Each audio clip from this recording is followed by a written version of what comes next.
தமிழ் பேசக்கூடிய அனைத்து நண்பர்களுக்கும் வணக்கம்.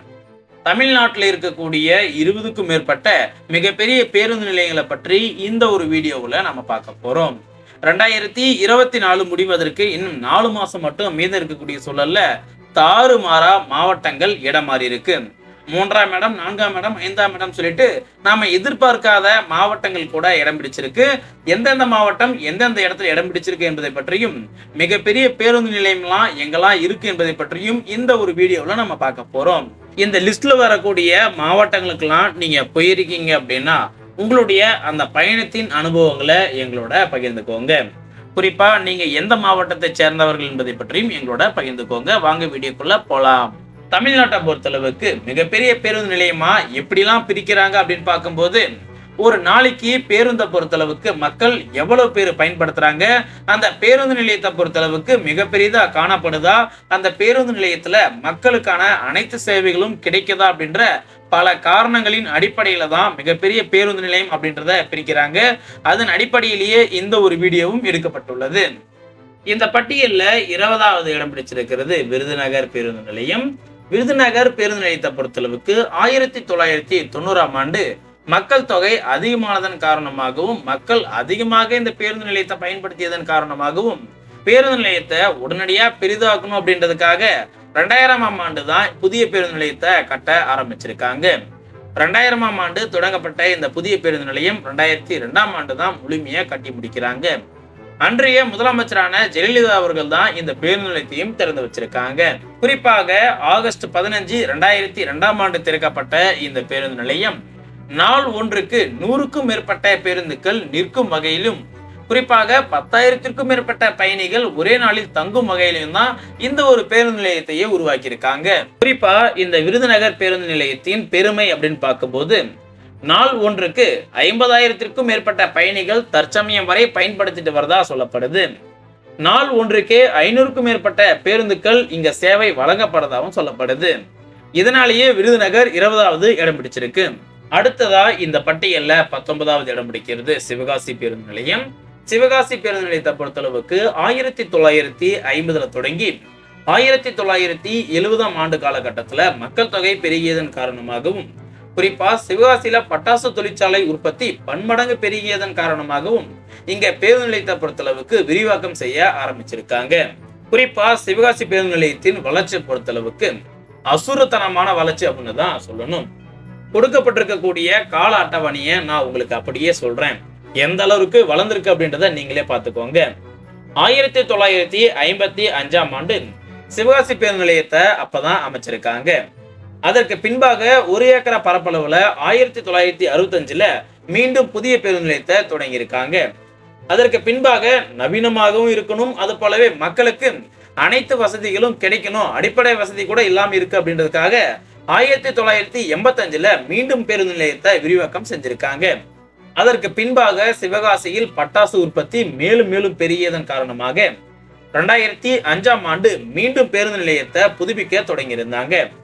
இது நாளடைவுல இன்னும் கொஞ்சம் பெருசாகவே 2020ஆம் ஆண்டு பேருந்து நிலையத்தை பொறுத்தளவுக்கு அனைத்து வசதிகளோட தற்சமயம் பேருந்து நிலையத்தை புதுப்பிச்சிருக்காங்க. நீங்க இப்ப பேருந்து நிலையத்துக்கு போனா போதும், நீங்க அங்க சாப்பிட்டு தூங்குற வரைக்கும் அனைத்து வசதிகளும் அங்க கொடுக்கப்பட்டிருக்கு. குறிப்பா சிவகாசி பேருந்து நிலையத்தை பொறுத்தளவுக்கு 19வது இடம் பிடிக்கிறதுக்கு முக்கியமான காரணமும் இருக்குதுங்க. இந்த சிவகாசி பேருந்து நிலையத்தை பொறுத்தளவுக்கு ஒரு நாளைக்கு இந்த பேருந்து நிலையத்தை எவ்வளவு பேர் பயன்படுத்துறாங்க அப்படின்னு பார்க்கும்போது 19,000 பேர் ஒரு நாளைக்கு பயன்படுத்துறதாகவும், மேலும் 200க்கும் மேற்பட்ட பேருந்துகள் ஒரே நாளைக்கு இயங்கப்படுறதாகவும் சொல்லப்படுது. அடுத்ததா இந்த பட்டியல்ல 18வது இடம் பிடிக்கிறது ராமேஸ்வர பேருந்து நிலையம். ராமேஸ்வர பேருந்து நிலையத்தை பொறுத்தளவுக்கு 1970ஆம் காலகட்டத்திலிருந்து 1980ஆம் காலகட்டம் வரை உள்ளூர் மக்கள் இந்த பேருந்து நிலையத்தை பயன்படுத்துவதற்கும், ராமேஸ்வரர் கோயில யாரெல்லாம் பார்க்க வராங்களோ அவர்களுக்காக மட்டும்தான் ஒரு சிறிய அளவிலும் தற்காலிகமாகவும் பேருந்து நிலையத்தை கட்டியிருக்காங்க. இந்த பேருந்து நிலையத்தை பொறுத்தளவுக்கு கிட்டத்தட்ட 1 ஏக்கர் பரப்பளவிலையும் ஒரு 1000 பேர் மட்டுமே இந்த பேருந்து நிலையத்தை பயன்படுத்தும் வகையில தான் 1970ல இந்த பேருந்து நிலையத்தை புதுமையா கட்டியிருக்காங்க. குறிப்பா இந்த ராமேஸ்வர பேருந்து நிலையத்தை பொறுத்தளவுக்கு ஒரு நாளைக்கே நம்ம தோராயமா எடுத்துக்கிட்டா கூட 10,000க்கும் மேற்பட்ட பயணிகள் இந்த பேருந்து நிலையத்தால பயனடைகிறதா சொல்லப்படுது. ஒரே நாளைக்கு 150க்கும் மேற்பட்ட பேருந்துகள் இயங்கப்படுறதாகவும் சொல்லப்படுது. அதுக்கு மேல இந்த ராமேஸ்வர பேருந்து நிலையம் எந்த அளவிற்கு வளர்ச்சி அடைஞ்சிருக்கு அப்படின்றத கால அட்டவணையை பார்த்தரலாம். ராமேஸ்வர பேருந்து நிலையத்தை பொறுத்தளவுக்கு 1975ல 1 ஏக்கரா பரப்பளவுல தான் இந்த பேருந்து நிலையத்தையே கட்டியிருக்காங்க.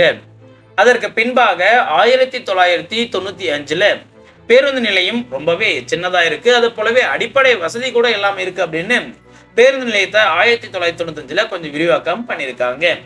அதற்கு பின்பாக 2019ஆம் ஆண்டு பேருந்து நிலையத்தை பொறுத்தளவுக்கு நவீனமா இருக்கணும், அனைத்து சேவைகளும் கிடைக்கணும் அப்படின்னு இன்னும் கொஞ்சம் பேருந்து நிலையத்தை விரிவாக்கம் பண்ணியிருந்தாங்க.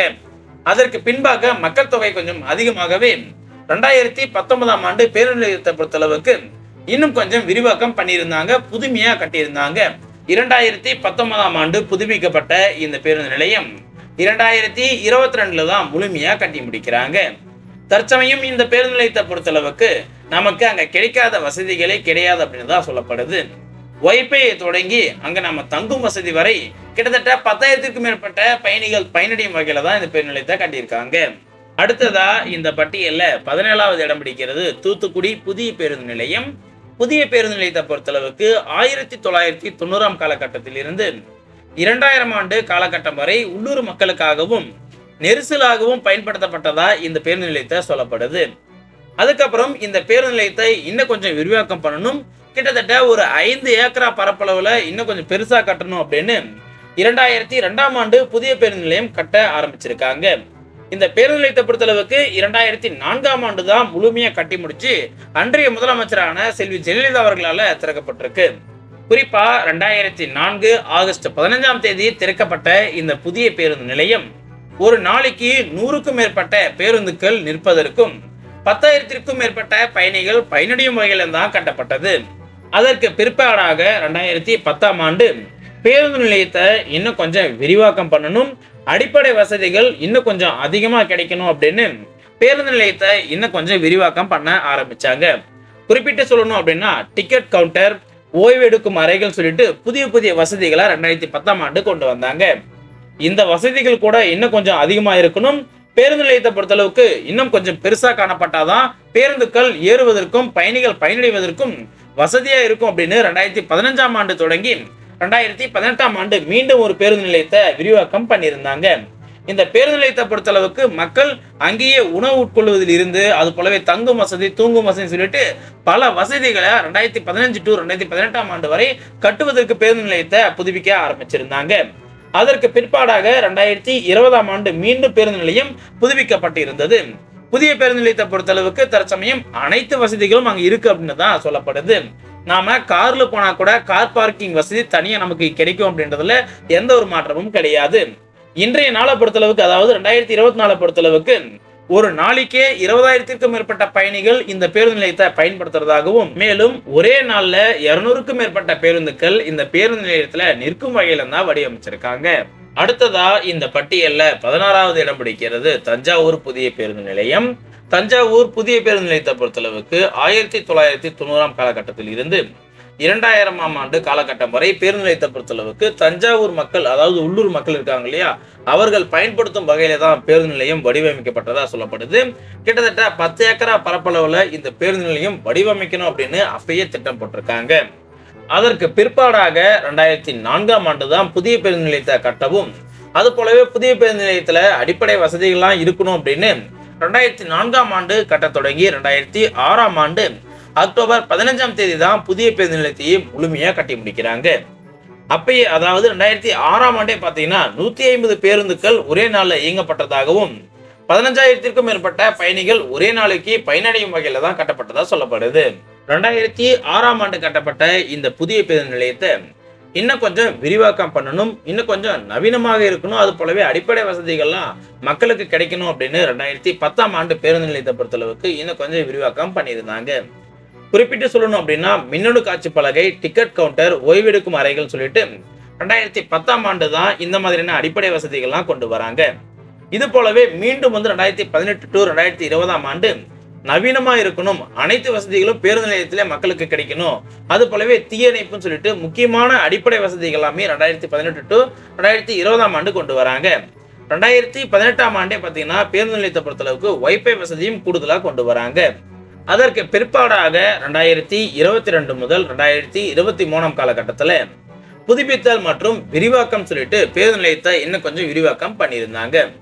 குறிப்பிட்டு சொல்லணும் அப்படின்னா தஞ்சாவூர் பகுதியில் இன்னும் எங்கெல்லாம் பேருந்து சேவை போகாம இருக்கோ அந்த பகுதிகளுக்கெல்லாம் பேருந்து சேவை கிடைக்கணும் அப்படின்னு 2022 to 23 காலகட்டத்தில் பேருந்து சேவையை இன்னும் கொஞ்சம் அதிகப்படுத்துறாங்க.